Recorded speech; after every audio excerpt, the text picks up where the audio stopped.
Xorazm viloyati Ichki ishlar boshqarmasi axborot texnologiyalari sohasidagi jinoyatlarga qarshi kurashish boshqarmasi tezkor xodimlari tomonidan Urganch tumanida o'tkazilgan tezkorda ijarada yashab kelayotgan 2003-2005 yillarda Yangiariq tumanida tug'ilgan J.A. hamda E.I. ismli shaxslar tomonidan internet tarmog'idagi OLX platformasida turli xil fuqarolarning nomidan soxta akkauntlar ochib, ushbu akkauntlar orqali telefon va antiradar qurilmalarini arzon narxlarda sotishni aytib, fuqarolarni jalb qilish uchun reklama va e'lonlar joylashtirib, fuqarolar bilan ijtimoiy tarmoq orqali o'zaro suhbatlashib, ularning ishonchiga kirib, mahsulotlarni sotish va yetkazib berishlarini aytib, turli viloyat fuqarolaridan firibgarlik yo'li bilan o'zlarining oldindan tayyorlab qo'yilgan turli xil bank plastik kartalariga pul mablag'larini o'tkazib olib, kiber jinoyat sodir etib kelayotganliklari aniqlandi.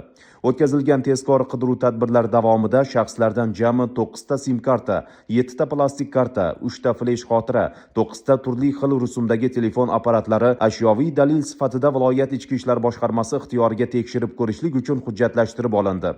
Mazkur holat yuzasidan viloyat Ichki ishlar boshqarmasi axborot texnologiyalari sohasidagi jinoyatlarga qarshi kurashish boshqarmasi tergov guruhi tomonidan O'zbekiston Respublikasi Jinoyat kodeksining 168-moddasi 3-qismi V bandi bilan jinoyat ishi qo'zg'atilgan. Hozirda holat yuzasidan tergov surishtiruv holatlari davom etmoqda.